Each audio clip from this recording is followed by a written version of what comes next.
So John 21. Does anybody remember last week why John said he wrote this gospel?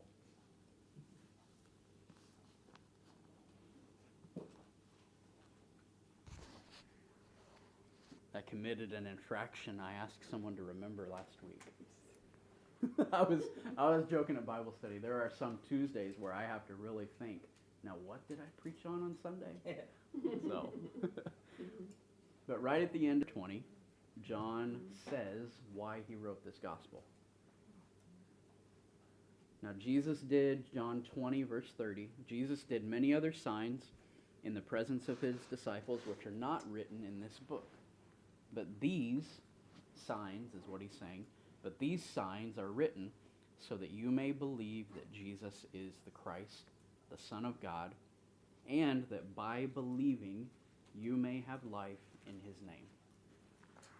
Why do we share this with people? Why do we share the knowledge of God, the truth of God with the world around us? So that they can believe and so that they can have life.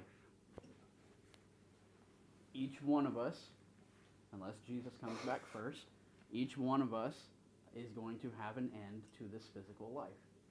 That's unavoidable. That's part of living in this fallen world. However, the end of this physical body is not the end. The end of my physical body is not the end of me, right?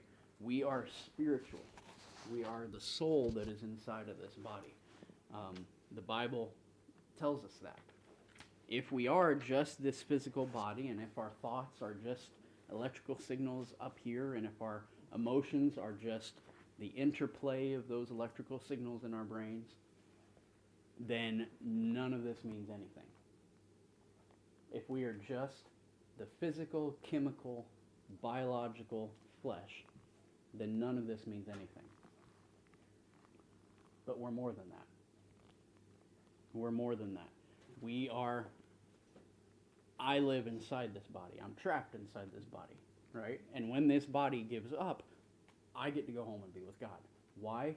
Because I believe in him and I follow him. The Bible makes it very clear that just belief in God is not enough. We have to take hold of the life that comes from that. In the book of James, James is addressing the conflict between salvation by faith alone and salvation by works or by earning it, by doing something to earn your salvation. And James is saying it's salvation is by faith alone. Yes, I am saved simply because my belief. However, my actions, my works, prove that that belief is real. James sums it up by saying even the demons believe in God, but they shudder when they think of him. Right? Satan himself believes in God, believes in the power of God, believes everything that happened because he witnessed it, right? That does not mean that Satan has salvation. We know that's not true. Our belief in God must be followed up by following him, right? So with that being said, let's look this morning at John chapter 21. At this point, Jesus has appeared to the disciples. He appeared to them on the first day, right? The first day of resurrection. He appeared to Mary in the garden, told her, go and tell my brothers I am ascending to God. And then later he comes to see them. He sees the 10 of them, the 11 minus Thomas. He sees 10 of them in the room. 8 days later, he sees the 10 plus Thomas, and Thomas then believes only because he saw him. And now, sometime later, John 21 verse 1. After this, Jesus revealed himself again to the disciples by the Sea of Tiberias. And he revealed himself in this way. Simon Peter, Thomas called the twin, or Didymus, Nathanael of Cana in Galilee, the sons of Zebedee, and 2 others of his disciples were together. Simon Peter said to them, I am going fishing. They said to him, we will go with you. They went out and got into the boat, but that night they caught nothing. Now, what were these men's occupation before Jesus called them? Some of them were fishermen.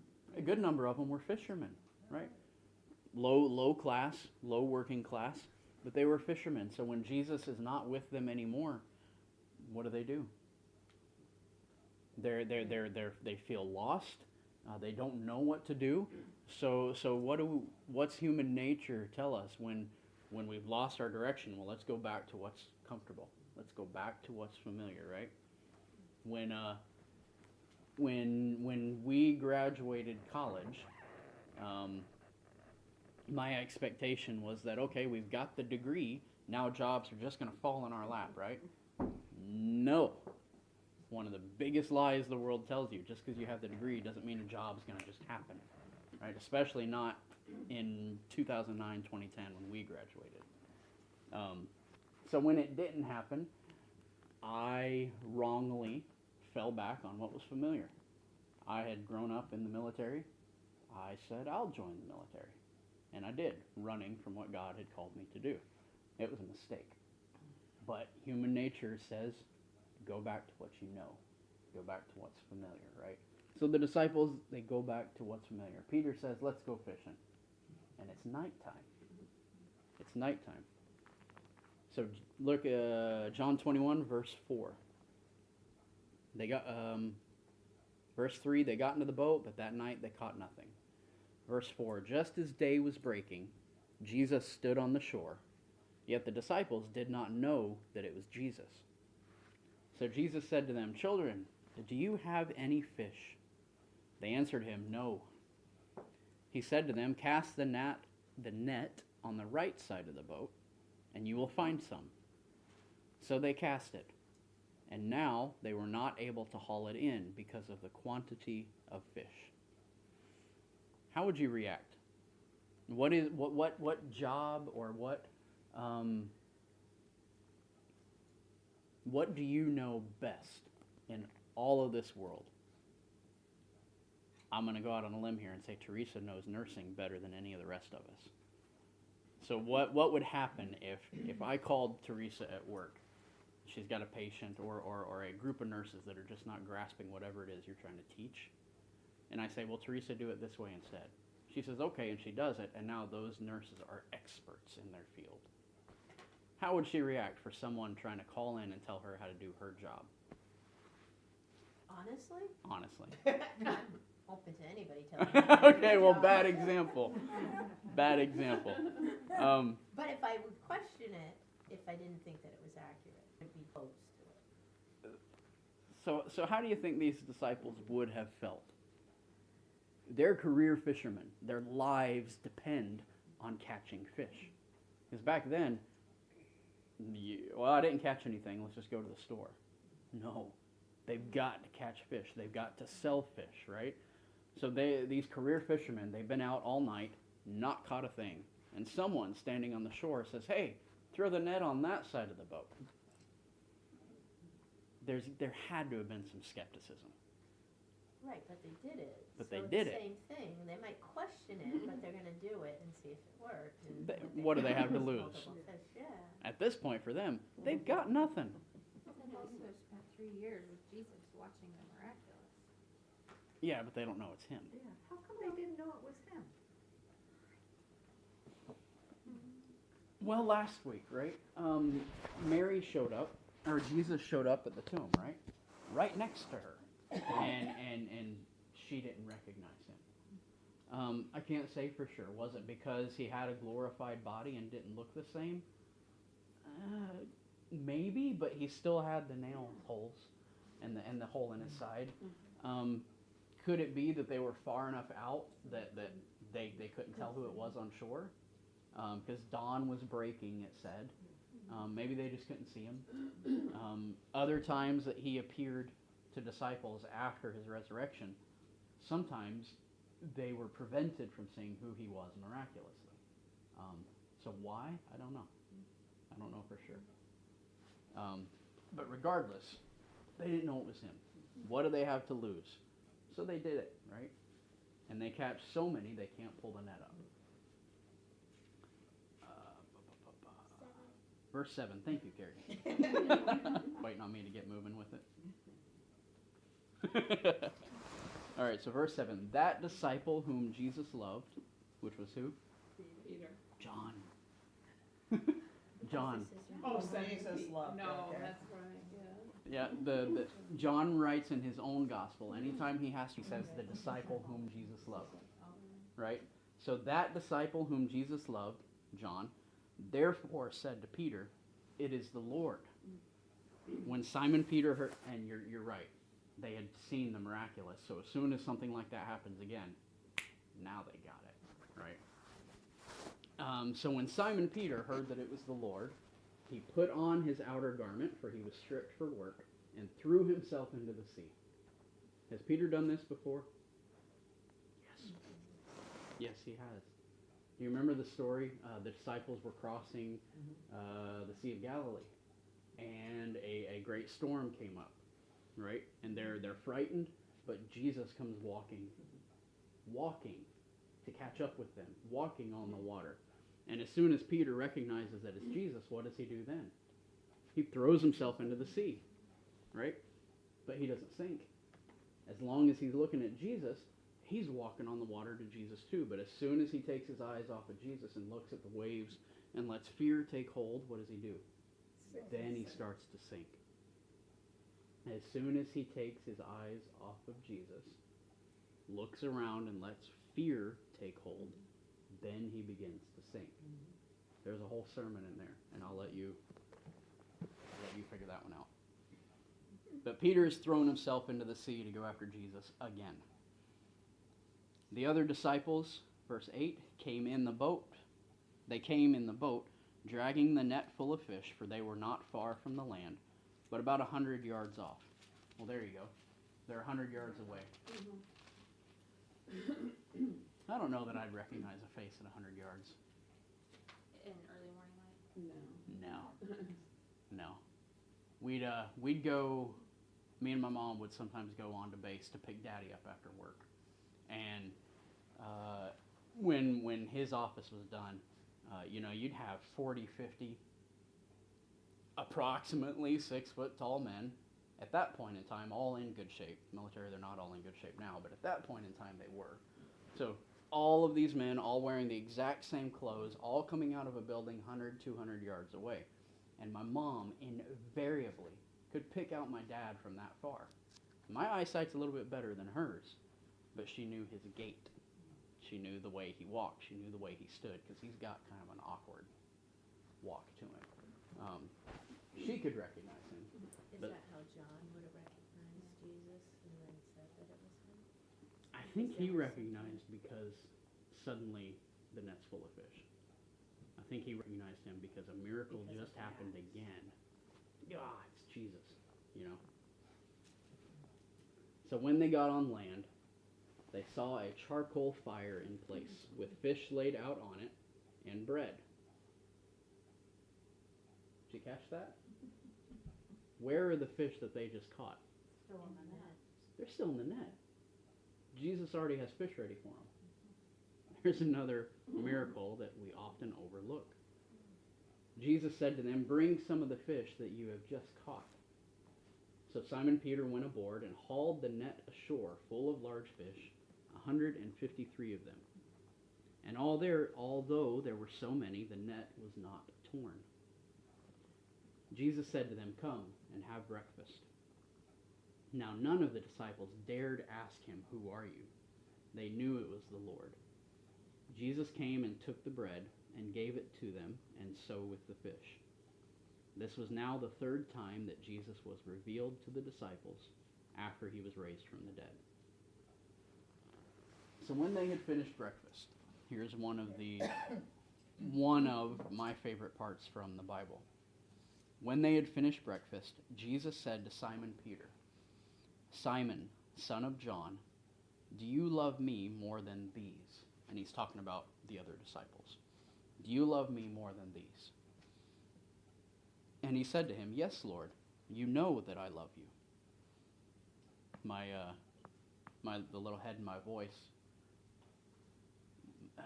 the little voice in my head, sorry, goes, I bet Peter was thinking, I just threw myself into the sea for you. I love you. I like to think that Peter thought that. But Jesus said to him, feed my lambs. Jesus said to him a second time, Simon, son of John, do you love me? So Peter said to him, yes, Lord, you know that I love you. So Jesus said to him, tend my sheep. Jesus said to him a third time, Simon, son of John, do you love me? Peter was grieved because Jesus said to him the third time, do you love me? So Peter said to him, Lord, you know everything. You know that I love you.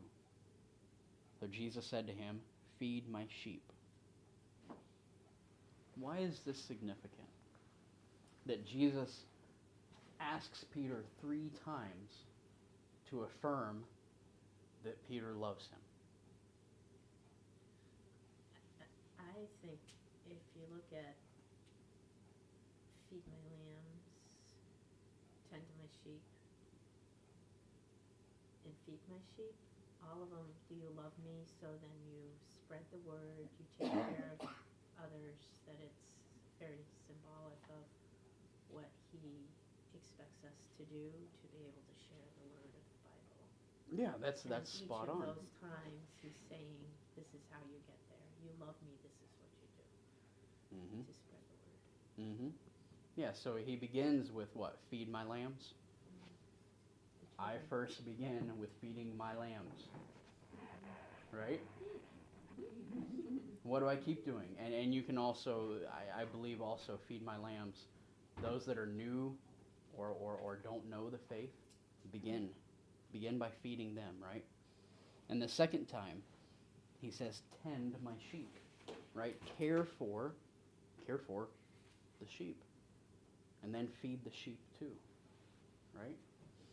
What's the significance of 3 times?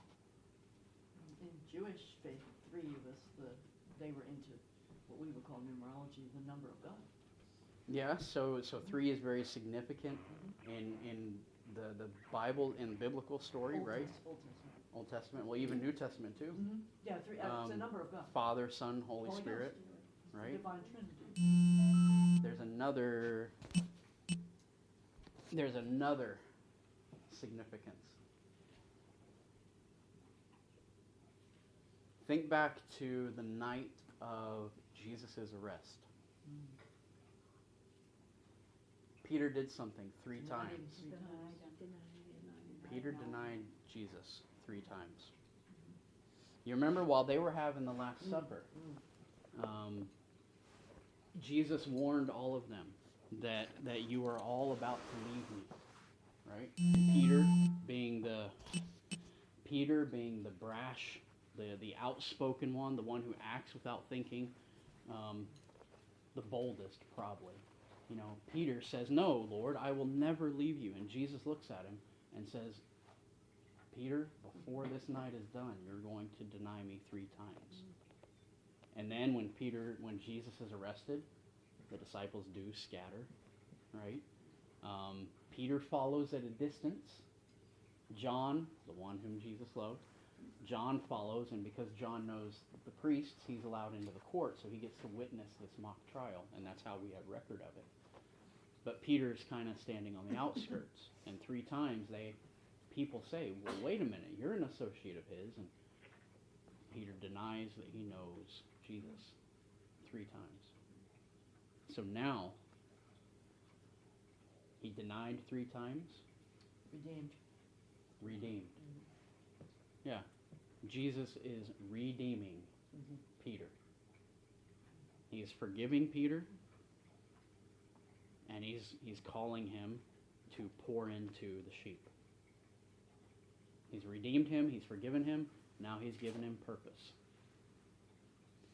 Every one of us that follows Christ, this has been done for us as well.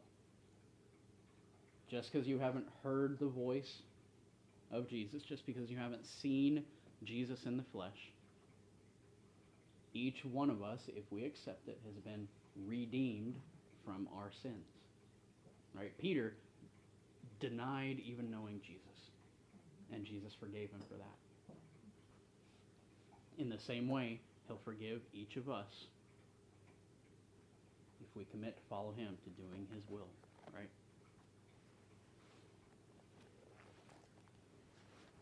Verse 18. Jesus continues talking to Peter. He says, "Truly, truly, I say to you, when you were young, you used to dress yourself and walk wherever you wanted. But when you are old, you will stretch out your hands, and another will dress you and carry you where you do not want to go." This he said to show by what kind of death Peter was to glorify God. And after saying this, he said to him, "Follow me." Church tradition, we have record of Peter's death in Acts.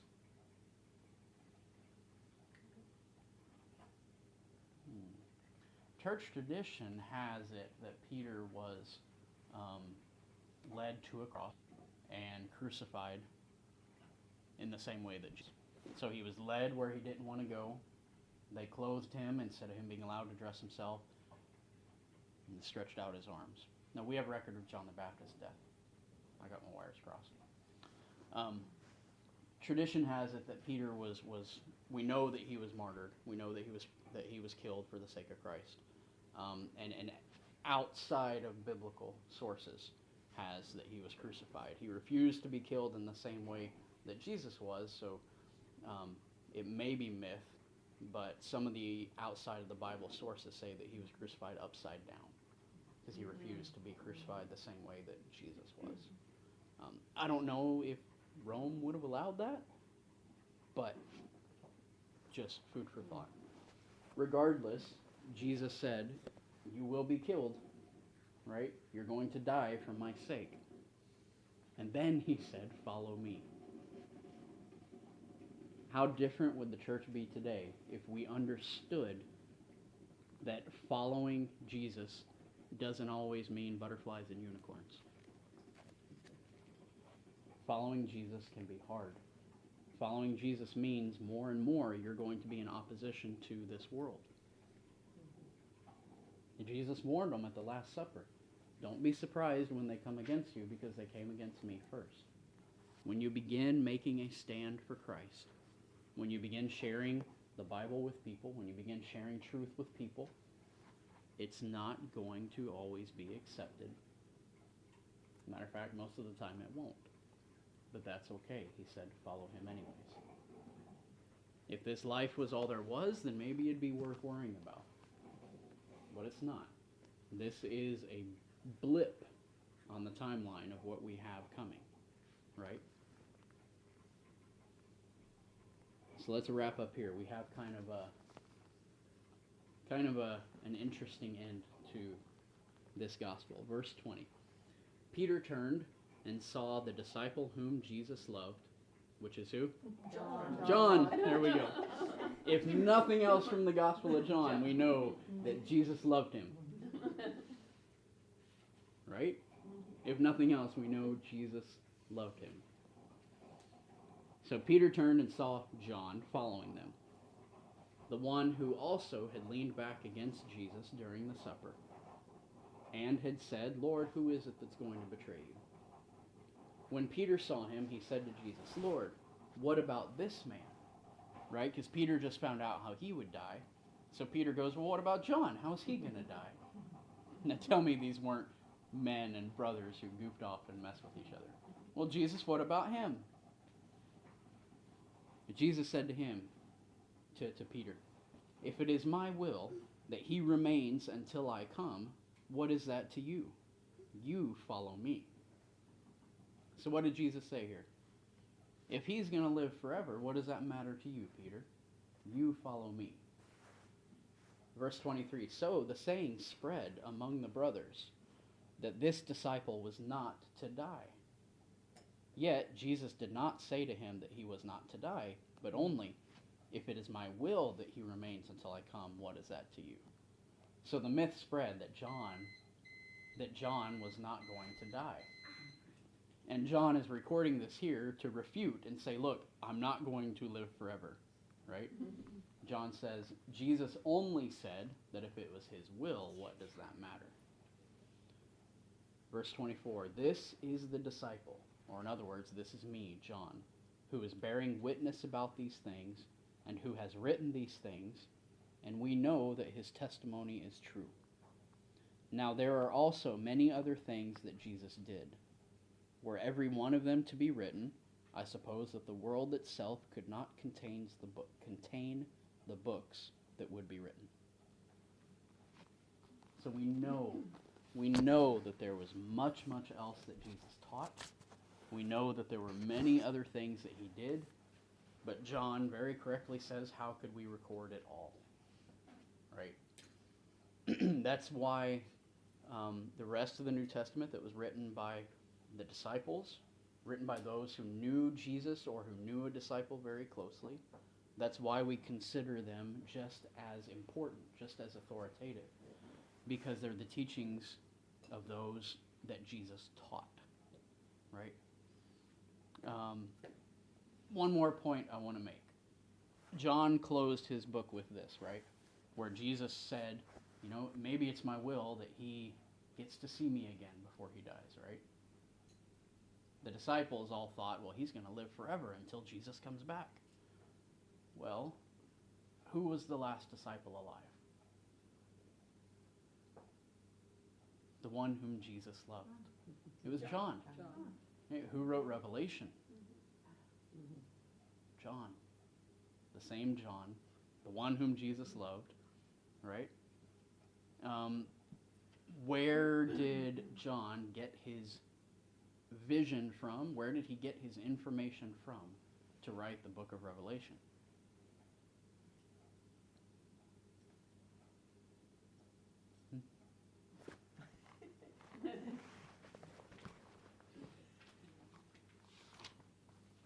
If you look at Revelation chapter 1,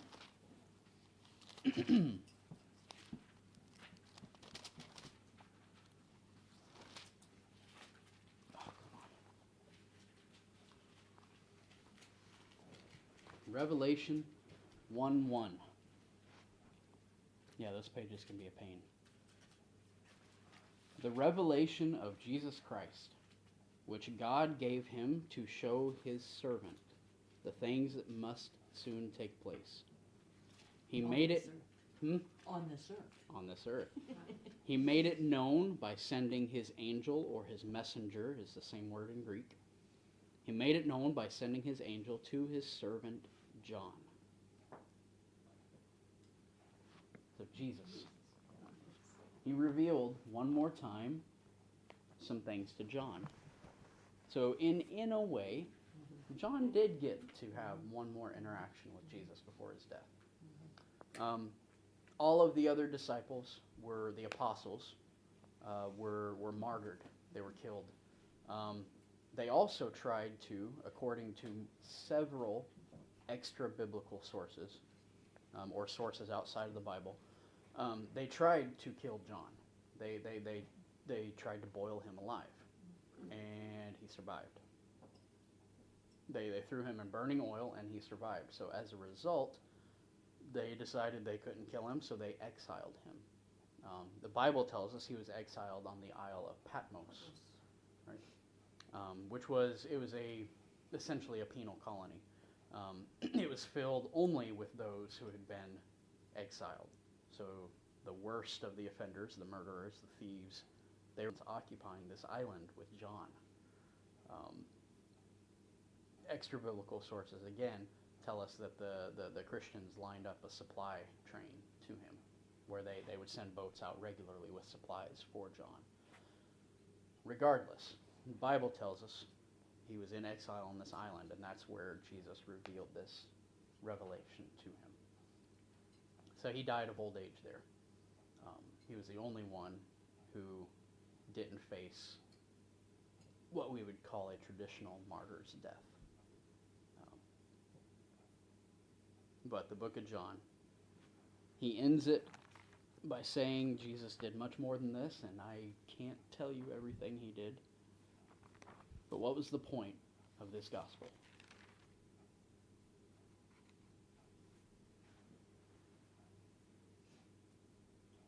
What was the purpose for the Gospel of John?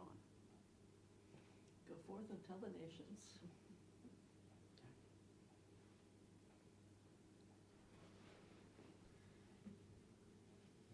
John 20, verse 31. These are written so that you may believe that Jesus is the Christ, the Son of God, and that by believing you may have life in his name. John says very clearly what his purpose was, so that people would believe that Jesus was the Christ.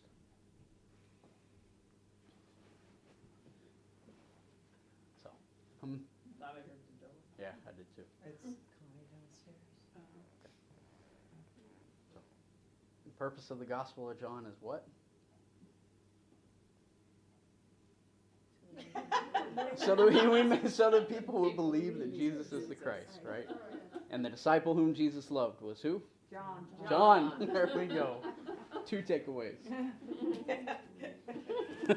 Ask us next week what you just said. I will do that. I might get one of them right. Yeah, we'll get the John one right.